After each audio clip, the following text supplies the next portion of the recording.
Hi friends, ಇದು ಮಸ್ತ್ಮಗ.com international bulletin ಸುತ್ತು ಜಗತ್ತು. ನಾನು ಅಮರ್ ಪ್ರಸಾದ್. ಪಕ್ಕದ ಪಾಕಿಸ್ತಾನದಿಂದ ಸ್ಫೋಟಕ ವಿಚಾರವೊಂದು ಹೊರಬರ್ತಾ ಇದೆ. ಭಾರತದ ಮೋಸ್ಟ್ ವಾಂಟೆಡ್ ಉಗ್ರ ಹಫೀಜ್ ಸಯೀದ್ಗೆ ಯಾರೋ ಟಿಕೆಟ್ ಕೊಡೋಕೆ ಪ್ರಯತ್ನ ಮಾಡಿದ್ದಾರೆ ಅಂತ ಹೇಳಲಾಗ್ತಿದೆ. ಶನಿವಾರ ಪಾಕ್ನ ಪಂಜಾಬ್ ಪ್ರಾಂತ್ಯದ ಜಲಂ ಅನ್ನೋ ಕಡೆ ಅಪರಿಚಿತರು ಹಫೀಜ್ ಬಂಟನನ್ನ ಗುಂಡಿಕ್ಕಿ ಕೊಂದಿದ್ರು. ಆದರೆ ಇದೇ ದಾಳಿ ವೇಳೆ ಈತನಿಗೂ ಹಫೀಜ್ಗೂ ಗುಂಡು ಹಾರಿಸಲಾಗಿತ್ತು ಅನ್ನೋ ರಿಪೋರ್ಟ್ಸ್ ಈಗ ಎಮರ್ಜ್ ಆಗ್ತಾ ಇವೆ. ಇಬ್ಬರು ಸೀನಿಯರ್ ಎಲಿಟಿ ಉಗ್ರರ ಮೇಲೆ ಗುಂಡು ಹಾರಿಸಲಾಗಿತ್ತು. ಅದರಲ್ಲಿ ಅಬು ಕತ್ಲ್ ಪ್ರಾಣವನ್ನು ಕಳ್ಕೊಂಡಿದ್ದ. ಆದರೆ ಇನ್ನೊಬ್ಬ ನಾಯಕ ಗಂಭೀರವಾಗಿ ಗಾಯಗೊಂಡಿದ್ದ. ಆತ ಹಫೀಜ್ ಸಯೀದೇ ಇರಬಹುದು ಅಂತ ಈಗ ಅನುಮಾನ ವ್ಯಕ್ತವಾಗ್ತಾ ಇದೆ. ಜೊತೆಗೆ ಘಟನೆ ನಡೆದ ಜಾಗದಲ್ಲಿ, ಸ್ಥಳದಲ್ಲಿ ರಸ್ತೆಗಳನ್ನೆಲ್ಲ ಬಂದ್ ಮಾಡಲಾಗಿತ್ತು. ಅಂಗಡಿಗಳನ್ನು ಮುಚ್ಚಿ ಹೈ ಸೆಕ್ಯೂರಿಟಿ ಕೊಡಲಾಗಿತ್ತು. ಒಂದು ವೇಳೆ ಈ ದಾಳಿ ಸಾಮಾನ್ಯ ವ್ಯಕ್ತಿ ಮೇಲೆ ಆಗಿದ್ದಲ್ಲಿ ಯಾಕೆ ಇಷ್ಟೆಲ್ಲ ಅಲ್ಲಿ ವ್ಯವಸ್ಥೆ ಮಾಡಬೇಕಾಗ್ತಿತ್ತು? ಇಷ್ಟೆಲ್ಲ ಲಾಕ್ಡೌನ್ ಥರ ಯಾಕೆ ಮಾಡಬೇಕಾಗಿತ್ತು? ಜೊತೆಗೆ ಈ ಕತ್ಲ್ ಯಾರ ಅತ್ಯಾಪ್ತ, ಯಾರ ಬಲಗೈ? ಹಫೀಜ್ ಸಯೀದ್ನ ಬಲಗೈ ಬಂಟ.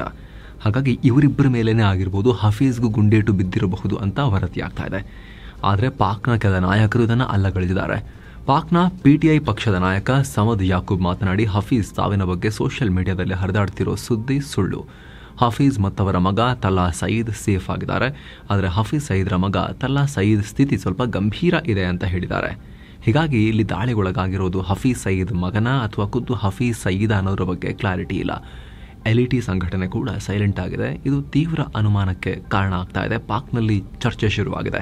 ಇದರ ನಡುವೆ ದಾಳಿ ನಡೆದ ಬಳಿಕ ಆ ನಾಯಕನನ್ನ ಆಸ್ಪತ್ರೆಗೂ ಸೇರಿಸಲಾಗಿತ್ತು. ಅಲ್ಲೀಗ ಭಾರಿ ಭದ್ರತೆಯನ್ನು ಕೊಡಲಾಗಿದೆ ಅಂತ ರಿಪೋರ್ಟ್ಸ್ ಬರ್ತಿವೆ. ಆದರೆ ಇಲ್ಲಿ ತನಕ ಆತ ಯಾರು, ಆತನಿಗೆ ನಿಜಕ್ಕೂ ಗುಂಡೇಟು ಬಿದ್ದಿದೆಯಾ, ಎಷ್ಟು ಸೀರಿಯಸ್ ಕಂಡೀಷನ್ ಇದೆ, ಏನೂ ಬಾಯ್ಬಿಡ್ತಾ ಇಲ್ಲ ಅಲ್ಲಿ. ಹಾಗೊಂದು ವೇಳೆ ಇದು ನಿಜವಾದರೆ ಇದು ಅಪರಿಚಿತರ ಪಾಲಿನ ಅಥವಾ ಮುಸುಕುದಾರಿಗಳ ಪಾಲಿನ ರಾಜಬೇಟೆ ಅಂತ ಕರೆಸ್ಕೊಳ್ಳುತ್ತೆ. ಯಾಕಂದರೆ ಈ ಹಫೀಜ್ ಭಾರತದ ಪಾಲಿನ ಅತಿದೊಡ್ಡ ಶತ್ರು. ಮುಂಬೈ, ಪುಲ್ವಾಮಾ ಸೇರಿದಂತೆ ಸಾಕಷ್ಟು ದಾಳಿಯ ಹಿಂದಿನ master mind, Lashkar supreme. So ಈತನ ಮೇಲೆ ಅಟ್ಯಾಕ್ ಆಗಿದೆ ಅನ್ನೋ ಸುದ್ದಿ ಬರ್ತಾ ಇದೆ. ಆದರೆ ಇದರ ಬಗ್ಗೆ ಅಧಿಕೃತ ಮಾಹಿತಿ ಇನ್ನಷ್ಟೇ ಕ್ಲಿಯರ್ ಆಗಬೇಕು. ಆದರೆ ಇದೇ ಪಾಕ್ನಲ್ಲಿ ಇನ್ನೊಂದು ಹತ್ಯೆ ಆಗಿದೆ ಈಗ. ಜಮಯತ್ ಉಲೇಮಾ ಇಸ್ಲಾಂನ ನಾಯಕ ಮುಫ್ತಿ ಅಬ್ದುಲ್ ನೂರ್ಜಾಯಿ ಅನ್ನೋನನ್ನ ಅಪರಿಚಿತ ಮುಸುಕುದಾರಿ ಬಂದೂಕುದಾರಿಗಳು ಹೊಡೆದು ಹಾಕಿದ್ದಾರೆ. ಭಾನುವಾರ ತಡರಾತ್ರಿ ಬಲೂಚಿಸ್ತಾನ್ನ ಕ್ವೆಟಾ ಏರ್ಪೋರ್ಟ್ನ ಬಳಿ ಈತನ ಹತ್ಯೆಯಾಗಿದೆ. ಈತನ ಹತ್ಯೆ ಮಾಡಿದ ಯಾರು ಇನ್ನೂ ಸ್ಪಷ್ಟ ಇಲ್ಲ. ಈತನ ಮೇಲೆ ಯಾವ ದ್ವೇಷ ಇದೆ ಅದು ಸ್ಪಷ್ಟ ಇಲ್ಲ. ಏನೋ ಬಲೂಚ್ ಲಿಬರೇಷನ್ ಆರ್ಮಿ ಪಾಕ್ ಸೇನೆಯ ಬೆಂಗಾವಲು ವಾಹನವನ್ನು ಗುರಿಯಾಗಿಸಿ ನಡೆಸಿದ ದಾಳಿಯ ವಿಡಿಯೋವನ್ನು ಕೂಡ ಈಗ ರಿಲೀಸ್ ಮಾಡಿದೆ. ಅದರಲ್ಲಿ ನಮ್ಮಲ್ಲಿ ಪುಲ್ವಾಮಾದಲ್ಲಿ ಯಾವ ರೀತಿ ನಮ್ಮ ಸೈನಿಕರನ್ನ ಟಾರ್ಗೆಟ್ ಮಾಡಲಾಗಿತ್ತು, ಅದೇ ಮಾದರಿಯಲ್ಲಿ ಪಾಕಿ ಸೈನಿಕರ ಬಸ್ಸನ್ನು ಟಾರ್ಗೆಟ್ ಮಾಡಿ ಉಡಾಯಿಸಿರೋದು ಕ್ಲಿಯರ್ ಆಗಿ ರೆಕಾರ್ಡ್ ಆಗಿದೆ. ಈ ದಾಳಿಯಲ್ಲಿ ಪಾಕ್ ಸೇನೆಯ 90 ಸೈನಿಕರು ಪ್ರಾಣ ಕಳ್ಕೊಂಡಿದ್ದಾರೆ ಅಂತ ಬಲೂಚ್ ಪಡೆ ಹೇಳಿಕೊಂಡಿತ್ತು. ಆದರೆ ಈ ದಾಳಿಯಲ್ಲಿ ಬರೀ 7 ಪಾಕ್ ಸೈನಿಕರು ಪ್ರಾಣ ಕಳ್ಕೊಂಡಿದ್ದಾರೆ ಅಂತ ಪಾಕ್ ಸೇನೆ ಕಮ್ಮಿ ನಂಬರ್ಸ್ ಅನ್ನು ಕೊಟ್ಟಿತ್ತು. ಮಿಡಲ್ ಈಸ್ಟ್ನಲ್ಲಿ ಇಸ್ರೇಲ್ ವರ್ಸಸ್ ಇಸ್ಲಾಮಿಕ್ ಸಂಘರ್ಷದ ಬದಲಿಗೆ ಇಸ್ಲಾಮಿಕ್ ವರ್ಸಸ್ ಇಸ್ಲಾಮಿಕ್ ಸಂಘರ್ಷ ಶುರುವಾಗಿದೆ. ಮುಸ್ಲಿಂ ಬಾಹುಳ್ಯದ ಲೆಬನಾನ್ ಮೇಲೆ ಸಿರಿಯಾ ಸೇನೆ ದೊಡ್ಡ ರಾಕೆಟ್ ದಾಳಿ ಮಾಡಿದೆ. ಲೆಬನಾನ್ ಗಡಿ ಪ್ರದೇಶದಲ್ಲಿ ಈ ದಾಳಿಯಾಗಿದೆ. ಸದ್ಯ ಯಾವುದೇ ರೀತಿಯ ಸಾವು ನೋವು ಆಗಿರೋ ಬಗ್ಗೆ ಮಾಹಿತಿ ಇಲ್ಲ. ಸಿರಿಯಾ ಗಡಿ ಭಾಗದಲ್ಲಿದ್ದ 3 ಸೇನಾ ಸಿಬ್ಬಂದಿಯನ್ನ ಹಿಜ್ಬುಲ್ಲಾಗಳು ಅಪಹರಿಸಿದ್ರು. ನಂತರ ಅವ್ರನ್ನ ಲೆಬನಾನ್ಗೆ ತಂದು ಗಲ್ಲಿಗೇರಿಸಿದ್ರು. ಹೀಗಾಗಿ ನಾವು ಈ ದಾಳಿ ಮಾಡಿದ್ದೇವೆ ಅಂತ ಸಿರಿಯಾ ರಕ್ಷಣಾ ಸಚಿವಾಲಯ ಮಾಹಿತಿ ಕೊಟ್ಟಿದೆ. ಹೆಜ್ಬುಲ್ಲಾ ಮಾಡಿದ ಕೃತ್ಯ ಅತ್ಯಂತ ಅಪಾಯಕಾರಿ, ಇದರಿಂದ ಉದ್ವಿಗ್ನತೆ ಹೆಚ್ಚಾಗುತ್ತೆ, ಇದಕ್ಕೆ ಸರಿಯಾಗಿ ತಿರುಗೇಟು ಕೊಡ್ತೀವಿ ಅಂತ ಸಿರಿಯಾ ಕಿಡಿಕಾರಿದೆ. ಆದರೆ ಹೆಜ್ಬುಲ್ಲಾ ಮಾತ್ರ ನಾವು ಯಾವುದೇ ಅಪಹರಣ ಮಾಡಿಲ್ಲ, ಇದಕ್ಕೂ ನಮಗೂ ಸಂಬಂಧ ಇಲ್ಲ ಅಂತ ಹೇಳಿದೆ. ಅಂದಹಾಗೆ ಈ ಹಿಂದೆ ಹೆಜ್ಬುಲ್ಲಾ ಮತ್ತು ಸಿರಿಯಾದ ಪದಚ್ಯುತ ಅಧ್ಯಕ್ಷ ಬಶರ್ ಅಲ್ ಅಸದ್ ಸರ್ಕಾರದ ನಡುವೆ ಒಂದೊಳ್ಳೆ ಸಂಬಂಧ ಇತ್ತು. ಇರಾನ್ನಿಂದ ಲೆಬನಾನ್ನಲ್ಲಿರೋ ಈ ಹೆಜ್ಬುಲ್ಲಾಗಳಿಗೆ ಸಿರಿಯಾ ಮೂಲಕವೇ ರಾಶಿಗಟ್ಟಲೆ ಶಸ್ತ್ರಾಸ್ತ್ರ ಕಳ್ಳ ಸಾಗಾಣಿಕೆ ಆಗ್ತಾ ಇತ್ತು. ಅಸದ್ ಸರ್ಕಾರ ಇದಕ್ಕೆ ಅನುವು ಮಾಡಿಕೊಟ್ಟಿದ್ರು. ಆದ್ರೀಗ ಸಿರಿಯಾದಲ್ಲಿ ಹೊಸ ಸರ್ಕಾರ ಬಂದಿದೆ. ಅವರಿಗೂ ಬಶರ್ ಬೆಂಬಲಕ್ಕಿದ್ದ ಹಿಜ್ಬುಲ್ಲಾಗಳಿಗೂ ಆಗ್ತಾ ಇಲ್ಲ. ಹೀಗಾಗಿ ಹಿಜ್ಬುಲ್ಲಾ ಮೇಲೆ ಸಿರಿಯಾದ ಹೊಸ ಸರ್ಕಾರ ಬೆಂಕಿ ಕಾರ್ತಾ ಇದೆ. ಇನ್ನು ಇದೇ ಸಿರಿಯಾದಲ್ಲಿ 13 ವರ್ಷಗಳ ಹಳೆಯ ಸ್ಫೋಟಕವೊಂದು ಲಟಾಕಿಯಾ ನಗರದಲ್ಲಿ ಸಿಡಿದಿದೆ. ಈಗ ಸ್ಫೋಟಗೊಂಡಿದೆ. ಕನಿಷ್ಠ 16 ಮಂದಿ ಇದರಿಂದ ಪ್ರಾಣ ಕಳ್ಕೊಂಡಿದ್ದಾರೆ, 18 ಜನ ಗಾಯಗೊಂಡಿದ್ದಾರೆ. ಇನ್ನೊಂದು ಕಡೆ ಯೆಮೆನ್ನ ಹೌತಿಗಳು ಹಾರಿಸಿದ ಕ್ಷಿಪಣಿಯೊಂದು ಈಜಿಪ್ಟ್ಗೆ ಹೋಗಿ ಬಿದ್ದಿದೆ. ಈಜಿಪ್ಟ್ನ ಸಿನಾಯ್ ಪ್ರದೇಶದ ಶಾಮಲ್ ಶೇಖ್ ಸಿಟಿಗೆ ಹೋಗಿ ಲ್ಯಾಂಡ್ ಆಗಿದೆ. ಸದ್ಯ ಈ ದಾಳಿಯಿಂದ ಏನಾದರೂ ಹಾನಿಯಾಗಿದೆಯಾ ಅನ್ನೋ ಬಗ್ಗೆ ಯಾವುದೇ ಕ್ಲಿಯರ್ ರಿಪೋರ್ಟ್ಸ್ ಇಲ್ಲ. ಆದರೆ ಇದು ಇಸ್ರೇಲ್ ಗುರಿಯಾಗಿಸಿ ಹಾರಿಸಿದ್ದಿರಬಹುದು ಅಂತ ಇಸ್ರೇಲ್ ಹೇಳ್ತಾ ಇದೆ. ಜೊತೆಗೆ ನಾವು ಹೈ ಅಲರ್ಟ್ನಲ್ಲಿದ್ದೀವಿ, ಇದರ ಬಗ್ಗೆ ತನಿಖೆ ಮಾಡ್ತಾ ಇದ್ದೀವಿ ಅಂತ ಹೇಳಿದೆ. ಅತ್ತ ಅಮೆರಿಕ ಹೌತಿಗಳ ವಿರುದ್ಧದ ಆಪರೇಷನ್ ಅನ್ನು ಕಂಟಿನ್ಯೂ ಮಾಡಿದೆ. ಇದುವರೆಗೂ ನಾಗರಿಕರು ಸೇರಿದಂತೆ ಮೃತಪಟ್ಟವರ ಸಂಖ್ಯೆ 53ರ ಗಡಿಯನ್ನು ದಾಟಿದೆ.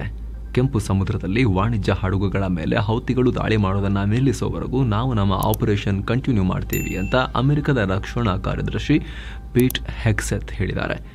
ಏನೋ ಹೌತಿ ವಿರುದ್ಧ ನಡೆಸ್ತಾ ಇರೋ ಕಾರ್ಯಾಚರಣೆ ಟ್ರಂಪ್ 2ನೇ ಬಾರಿಗೆ ಅಧಿಕಾರಕ್ಕೆ ಬಂದಾಗಿನಿಂದ ಮಿಡಲ್ ಈಸ್ಟ್ನಲ್ಲಿ ಅಮೆರಿಕ ನಡೆಸಿದ ಅತಿದೊಡ್ಡ ಕಾರ್ಯಾಚರಣೆ ಅಂತ ಕರೆಸಿಕೊಳ್ತಾ ಇದೆ ಎನ್ನುವುದಕ್ಕೆ ಹೌತಿಗಳು ತಿರುಗೇಟು ಕೊಟ್ಟಿದ್ದಾರೆ. ಹೌತಿಗಳ ಲೀಡರ್ ಅಬ್ದುಲ್ ಮಲೀಕ್ ಅಮೆರಿಕ ಈ ದಾಳಿ ನಿಲ್ಲಿಸೋವರೆಗೂ ನಾವು ಕೆಂಪು ಸಮುದ್ರದಲ್ಲಿ ವಾಣಿಜ್ಯ ಹಡಗುಗಳನ್ನು ಟಾರ್ಗೆಟ್ ಮಾಡೋದನ್ನು ಕಂಟಿನ್ಯೂ ಮಾಡ್ತೀವಿ ಅಂತ ಆರ್ಭಟಿಸಿದ್ದಾನೆ.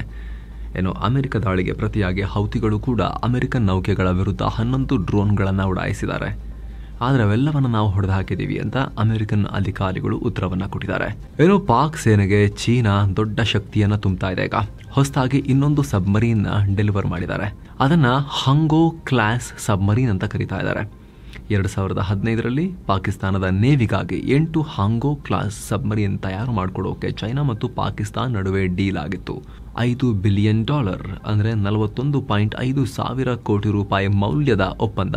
2024ರಲ್ಲಿ ಮೊದಲನೇ ಸಬ್ಮರೀನ್ ಚೀನಾ ತಯಾರು ಮಾಡಿ ಕಳಿಸಿತ್ತು. ಈಗ ಮತ್ತೊಂದು ಕಳಿಸಿದೆ. ಸದ್ಯ ಪಾಕಿಸ್ತಾನ ಬಳಿ ಇರೋ ಅಗೋಸ್ಟಾ ಕ್ಲಾಸ್ ಸಬ್ಮರೀನ್ಗಿಂತಲೂ ಇದು ಹೆಚ್ಚು ಅಡ್ವಾನ್ಸ್ಡ್ ಆಗಿದೆ. ಕೆಲ ವರ್ಷಗಳ ಹಿಂದಷ್ಟೇ ಚೈನಾ ಪಾಕಿಸ್ತಾನಕ್ಕೆ 4 ಮಾಡರ್ನ್ ನೇವಲ್ ಫ್ರಿಗೇಟ್ ಕೂಡ ಕಳಿಸಿ ಅದರ ನೌಕಾಶಕ್ತಿಯನ್ನು ಹೆಚ್ಚು ಮಾಡಿತ್ತು. ಈಗ ಒಂದೊಂದಾಗಿ ಸಬ್ಮರೀನ್ಗಳನ್ನು ಡೆಲಿವರ್ ಮಾಡ್ತಾ ಇದೆ. ಗಮನಿಸಬೇಕಾದ ಅಂಶ ಅಂದರೆ ಕಳೆದ 5 ವರ್ಷಗಳಲ್ಲಿ ಚೀನಾದಿಂದ ಪಾಕಿಸ್ತಾನಕ್ಕೆ ಅತಿ ಹೆಚ್ಚು ಶಸ್ತ್ರಾಸ್ತ್ರ ಸಪ್ಲೈ ಆಗಿದೆ. ಪಾಕಿಸ್ತಾನದ ಒಟ್ಟು ಶಸ್ತ್ರಾಸ್ತ್ರ ಆಮದಿನ ಪೈಕಿ ಬಹುತೇಕ 81% ಶಸ್ತ್ರಾಸ್ತ್ರ ಬರ್ತಿರೋದು ಚೈನಾದಿಂದ. ಕಳೆದ 2020-24ರ ವೇಳೆ ಭಾರತ ತನ್ನ ಶಸ್ತ್ರಾಸ್ತ್ರ ಖರೀದಿ ಜಾಸ್ತಿ ಮಾಡಿದ್ದೇ ತಡ ಪಾಕಿಸ್ತಾನ ಕೂಡ ಚೈನಾದಿಂದ ಆಮದು ಮಾಡಿಕೊಳ್ಳೋದು ಹೆಚ್ಚು ಮಾಡಿತು. 5 ವರ್ಷಗಳಲ್ಲೇ ಬರೋಬ್ಬರಿ 61% ಏರಿಕೆಯಾಗಿದೆ. ಹೀಗಂತ ಸ್ವೀಡನ್ ಮೂಲದ ಥಿಂಕ್ ಟ್ಯಾಂಕ್ ಸಿಪ್ರಿ, ಅಗೇನ್ ಇವರೇ ಅಲ್ವಾ ಯಾವಾಗಲೂ ಕೂಡ ಶಸ್ತ್ರಾಸ್ತ್ರಗಳ ಬಗ್ಗೆ ಎಲ್ಲ ಅವುಗಳ ವ್ಯಾಪಾರದ ಬಗ್ಗೆ ಎಲ್ಲ ಡೇಟಾ ಕೊಡೋದು. Stock home international piece research institute ಇವರು ಮಾಹಿತಿಯನ್ನು ಕೊಟ್ಟಿದ್ದಾರೆ. ಇನ್ನು ಇಷ್ಟು ದಿನ ಮನಸ್ಸಿಗೆ ಬಂದ ಹಾಗೆ ಓಪನ್ ಆಗಿ ಆರ್ಡರ್ಗಳಿಗೆ ಸೈನ್ ಹಾಕ್ತಾ ಇದ್ದ ಅಮೆರಿಕ ಅಧ್ಯಕ್ಷ ಟ್ರಂಪ್ ಇದೀಗ ಗೌಪ್ಯವಾಗಿ ಮತ್ತೊಂದು ಆದೇಶಕ್ಕೆ ಸೈನ್ ಹಾಕಿದ್ದಾರೆ. ಕದ್ದು ಮುಚ್ಚಿ ವಲಸಿಗರ ಗಡೀಪಾರು ಮಾಡಿದ್ದಾರೆ. ಏಲಿಯನ್ ಎನಿಮೀಸ್ ಆಕ್ಟ್ ಅಡಿಯಲ್ಲಿ 200ಕ್ಕೂ ಅಧಿಕ ವೆನೆಜುವೆಲಾ ಪ್ರಜೆಗಳನ್ನು ಅಲ್ ಸಾಲ್ವಡಾರ್ ರಾಷ್ಟ್ರಕ್ಕೆ ಅಟ್ಟಿದ್ದಾರೆ. ಇವರೆಲ್ಲ ದೊಡ್ಡ ಕ್ರಿಮಿನಲ್ ಗ್ಯಾಂಗ್ಗೆ ಸೇರಿದವರು ಅಂತ ಗೊತ್ತಾಗಿದೆ. ಹೀಗಾಗಿ ಅಮೆರಿಕ ಕೋರ್ಟ್ ಕೊಟ್ಟಿರೋ ಆದೇಶವನ್ನು ಟ್ರಂಪ್ ಉಲ್ಲಂಘಿಸಿದ್ದಾರೆ ಅನ್ನೋ ಆರೋಪ ಕೇಳಿಬರ್ತಾ ಇದೆ. ಯಾಕಂದರೆ 1798ರ ಈ ಏಲಿಯನ್ ಎನಿಮೀಸ್ ಆಕ್ಟ್ ಪ್ರಕಾರ ಅಮೆರಿಕ ಸರ್ಕಾರ ತನ್ನ ಶತ್ರು ದೇಶಗಳಿಂದ ಬಂದಿರೋ ಪ್ರಜೆಗಳನ್ನು ಅರೆಸ್ಟ್ ಮಾಡಿ ಗಡೀಪಾರು ಮಾಡ್ಬೋದು ಮತ್ತು ಅವರ ಚಲನವಲನ ಮೇಲೆ ನಿರ್ಬಂಧ ಹಾಕಬಹುದು. ಆದರೆ ಅದು ಯುದ್ಧದ ಟೈಮ್ನಲ್ಲಿ ಮಾತ್ರ. ಈಗ ಟ್ರಂಪ್ ಅದನ್ನು ಉಲ್ಲಂಘಿಸಿದ್ದಾರೆ. ಕೋರ್ಟ್ ನಿರ್ಬಂಧ ಇದ್ರೂ ಕೂಡ ಅದನ್ನು ಮೀರಿದ್ದಾರೆ ಅನ್ನೋ ಆರೋಪ ಮಾಡಲಾಗಿದೆ.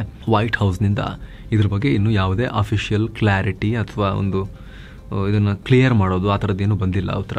ಅಮೆರಿಕ ಅಧ್ಯಕ್ಷ ಡೊನಾಲ್ಡ್ ಟ್ರಂಪ್ ಇದೀಗ ಮಾಜಿ ಅಧ್ಯಕ್ಷ ಜೋ ಬೈಡೆನ್ ಮೇಲೆ ಕಿಡಿಕಾರಿದ್ದಾರೆ. ಜೋ ಬೈಡೆನ್ ತಮ್ಮ ಕೊನೆಯ ಅಧಿಕಾರಾವಧಿ ವೇಳೆ ಕೊಟ್ಟಿರೋ ಕ್ಷಮಾದಾನಕ್ಕೆ ಯಾವುದೇ ಮಾನ್ಯತೆ ಇಲ್ಲ.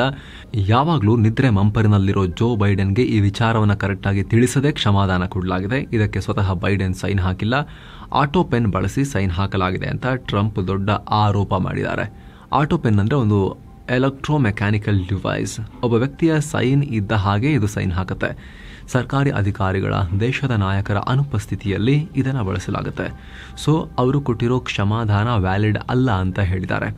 ಅಂದಹಾಗೆ ಜೋ ಬೈಡೆನ್ ಅಧಿಕಾರದಿಂದ ಕೆಳಗಿಳಿಯೋ ಮುನ್ನ ಒಂದಿಷ್ಟು ಜನರಿಗೆ ಕ್ಷಮಾದಾನ ಕೊಟ್ಟಿದ್ರು. ಇದರಲ್ಲಿ ಅವರ ಕುಟುಂಬದ ಸದಸ್ಯರೂ ಇದ್ರು.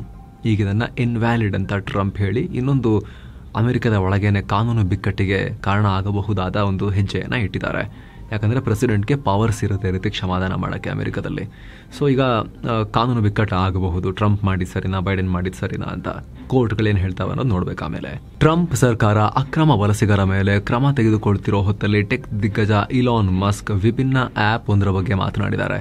ಸೆಲ್ಫ್ ಡಿಪೋರ್ಟ್ ಅಥವಾ ಸ್ವಯಂ ಗಡೀಪಾರು ಮಾಡಿಕೊಳ್ಳೋ CBP ಹೋಮ್ ಆ್ಯಪ್ ಬಗ್ಗೆ ತಮ್ಮ ಎಕ್ಸ್ನಲ್ಲಿ ಮಾಹಿತಿ ಕೊಟ್ಟಿದ್ದಾರೆ. ನೋಡಿ, ಹೊಸ ಆ್ಯಪ್ ಇಲ್ಲಿದೆ, ನೀವೇ ಗಡೀಪಾರ ಆಗಬಹುದು ಅಂತ ಅದರ ಲಿಂಕ್ ಶೇರ್ ಮಾಡಿದ್ದಾರೆ. ಈ ಆ್ಯಪ್ನಿಂದ ಯಾವುದೇ ವಿದೇಶಿಗರು ಸೆಲ್ಫ್ ಡಿಪೋರ್ಟ್ ಆಗಬಹುದು. ಆ ಮೂಲಕ ಅಮೆರಿಕದಲ್ಲಿ ಬಂಧನ ಭೀತಿಯಿಂದ ತಪ್ಪಿಸ್ಕೊಳ್ಬಹುದು. ಮಾರ್ಚ್ 10ನೇ ತಾರೀಕು ಈ ಆ್ಯಪ್ ಲಾಂಚ್ ಆಗಿತ್ತು. ಈಗ ಆಲ್ರೆಡಿ ಭಾರತೀಯ ಮೂಲದ ಕೊಲಂಬಿಯಾ ಯೂನಿವರ್ಸಿಟಿ ವಿದ್ಯಾರ್ಥಿನಿ ರಂಜನಿ ಶ್ರೀನಿವಾಸನ್ ಈ ಆ್ಯಪ್ ಬಳಸಿ ಅಮೆರಿಕದಿಂದ ಸೆಲ್ಫ್ ಡಿಪೋರ್ಟ್ ಆದ ಮೊದಲ ವ್ಯಕ್ತಿ ಅಂತ ದಾಖಲೆ ಮಾಡಿದ್ದಾರೆ. ನೋಡಿ, ಇದರಲ್ಲೂ ಕೂಡ ಭಾರತೀಯರು ಎಂಥ ದಾಖಲೆ ಮಾಡಿದ್ದಾರೆ. ಈ ಆ್ಯಪ್ ಬಳಕೆ ಬಗ್ಗೆ ಮಸ್ಕ್ ಈಗ ನೋಡಿ ಇನ್ಯಾರಿದ್ದೀರಿ ವಿದೇಶಿಗರು, ಅಕ್ರಮ ವಲಸಿಗರು ಬನ್ನಿ ಅಂತ ಕರೆ ಕೊಟ್ಟಿದ್ದಾರೆ. ಅಮೆರಿಕನ್ ಪಾಡ್ಕಾಸ್ಟರ್ ಲೆಕ್ಸ್ ಫ್ರಿಡ್ಮನ್ ಜೊತೆಗಿನ PM ನರೇಂದ್ರ ಮೋದಿ ಅವರ ಪಾಡ್ಕಾಸ್ಟ್ ಅನ್ನ ಅಮೆರಿಕ ಅಧ್ಯಕ್ಷ ಡೊನಾಲ್ಡ್ ಟ್ರಂಪ್ ಶೇರ್ ಮಾಡಿಕೊಂಡಿದ್ದಾರೆ. ತಮ್ಮ ಟ್ರುತ್ ಸೋಷಿಯಲ್ ಪ್ಲಾಟ್ಫಾರ್ಮ್ನಲ್ಲಿ ಟ್ರಂಪ್ ಈ ಪಾಡ್ಕಾಸ್ಟ್ನ ಯೂಟ್ಯೂಬ್ ಲಿಂಕ್ ಅನ್ನು ಪೋಸ್ಟ್ ಮಾಡಿದ್ದಾರೆ. ಅಂದಹಾಗೆ ಈ ಇಂಟರ್ವ್ಯೂನಲ್ಲಿ ಮೋದಿ ಟ್ರಂಪ್ ಲೀಡರ್ಶಿಪ್ ಬಗ್ಗೆ ಮೆಚ್ಚುಗೆ ವ್ಯಕ್ತಪಡಿಸಿದರು. ಅವ್ರನ್ನ ಮೀಟ್ ಮಾಡಿದ ಕ್ಷಣಗಳನ್ನು ಮೆನ್ಷನ್ ಮಾಡಿದರು.